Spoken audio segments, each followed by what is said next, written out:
You've got to clean the barbecue before you use it. Oh, you must clean it. Shouldn't you just clean it after you use it? Yeah, but before it as well, because see if you've not used it for months, you've got to clean it up and heat it up and give it a good scene to. Barbecue's not for me, mate. I think what? No, I mean I can't do them. I burn everything straight away. Do you? Horrendous. No idea, mate. Barbecue's in the corner, rusty. As a talent. Barbecue's a talent, man. As a talent. We don't... Kids moaning, like, just eat it. It's fine. We don't get the opportunity to use them just as much as probably you guys down south. Oh, why? Why is that? Just weather, mate. Just weather, that's all it is. Now, Manchester United head into next Wednesday's Europa League final, knowing that victory over Tottenham would give them a triumphant end to a miserable season, a ticket to the Champions League, and an estimated dividend of a well-earned £85 million. Now you'd have thought a massive party would follow, similar to the scenes we've seen from Newcastle and Liverpool fans recently. However, plans are in place for a low-key barbecue celebration at the club's training ground. I mean, we're having a laugh about it, right? We're having a laugh about it, but we're the same people. There'd be a lot of people out there pulverising them if they're an open-top bus. Why?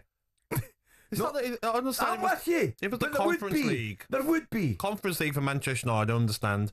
Because, West Ham, amazing for a club like West Ham. For Manchester United, what they've won as a football club, I get that. But the Europa League's a big competition now. So what are you saying? You're saying West Ham went over the top, they should have had a barbecue? Yeah, they were celebrating for 12 days. But what I would say is that if Spurs win Europa League, then I think they'll take over London with a parade. Barbecues every night if the Tottenham win it. Yeah, barbecues galore. Well, maybe the barbecue plan has scared Ruben Amorim off, as he's threatened to walk away next season if things don't get better. I don't want to talk about players. I'm talking about myself and the culture in the club, and the culture in the team. I have that feeling. We need to change that, and we need to be really strong in the summer and to be brave, because we will not have a next season like this. If we start like this, or if the feeling is still here, we should give the space to a different person. It's incredible, that. So we'll get the thoughts of a man who would have celebrated many barbecues if it was a barbecue for a trophy with Sir Alex Ferguson. Yes. A very good morning to former United coach Rene Meulensteen. Rene, good morning, how are you, mate? Rene, good morning. Good morning, Ali. Good morning, Gabby. Morning, mate. Thanks for joining us, Rene. The first thing I've got to say, I'll ask you this, Rene. Can you believe that we are going to watch a Europa League final between two teams that have lost the best part of, 37 league games between them? It's remarkable, that, isn't it? You can't make it up. I mean, if anybody before the season started would have said, listen, guys, at the end of the season we're going to see number 16 or 17 playing in the Europa League final, what would be the odds on that? Crazy really, but for both teams, massively important. What I don't understand as well, Rene, is I do get it from the manager, Amorim, his comments, but can you sometimes as a manager be too honest and upset the people above? There is a fine line. I think you always need to be very, very aware of what you say, and very much so understand what impact it's going to have towards obviously the people above, but also the fans and everything. And I have to honestly say, every time people say it's honesty with Ruben, I find it a little bit, the word to me that comes to mind is unconvincing. And I think in a team which is struggling, they want some sort of a reassurance. They want to see the path ahead. They want confirmation about that moving in the right direction. But it's constantly talking about that they're not good enough and not where we are, and am I the right man, and all that sort of stuff. So I don't think it helps anybody. Rennie, tell me, do you think there's an element? I actually enjoy listening to him. I must admit, I enjoy his openness and his honesty. But do you think there's an element? He's actually a little bit shocked at what he's walked into and what he's got to deal with right now. Yeah, 100%. And I also do think that he has now firsthand experienced how big the task of managing Manchester United is. It is different than any other club. Mm-hmm. Any other club in the Premier League, in any other club, even any different, like say Real Madrid or Barcelona. And the reason why I say that, because they play in a different league.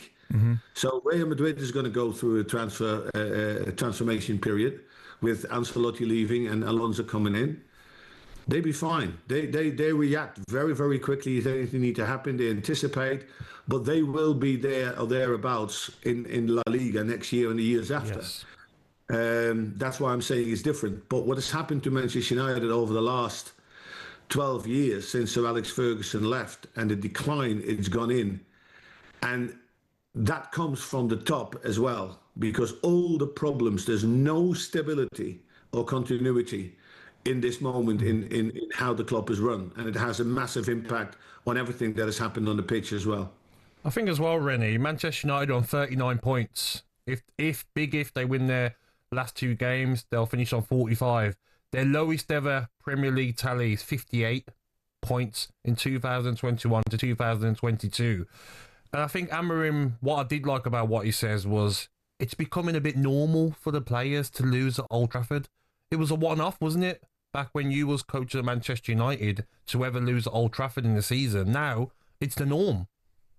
Yeah, but it's crazy.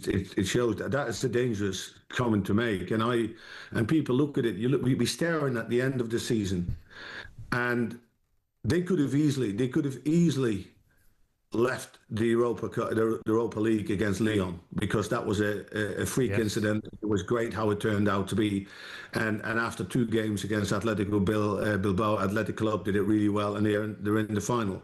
Can you imagine if that would have not happened? So we're staring at the end of the season, but then you start to think about, okay, there's 2 scenarios. You win the Europa League, you get into the Champions League, funds be available, what players are coming in, is this squad's going to look massively different next year?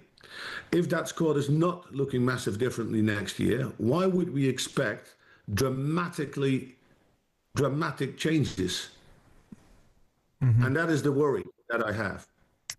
Yeah, I think it's a long road ahead, and I really, really do, and it's a massive, massive final for these 2 teams. Thanks very much for joining us, mate. Enjoy the rest of your day. Thank you for taking the time to join us. Now you're getting a bit of stick here, man. I need to read this one out. Me, no. Well, actually both of us.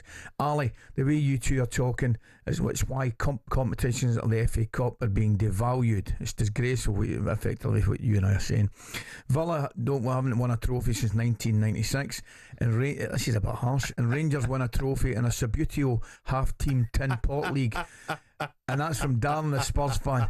Darren's telling the 2 of us to wind our necks in. I know what Darren that is as well. We're only joking, Darren. Darren, we're only having a laugh. I know what Darren that is. He used to call up the Saturday game they phone in. Darren, I know how important that Europa League is, mate. We were in the final a few years ago. Yeah, so big competition. Calm down, Darren. We're only having a wee laugh, right? talkSPORT Breakfast, waking you up Monday to Friday morning from 6 a.m. on AM, on DAB, via the talkSPORT app, and on your smart speaker. talkSPORT.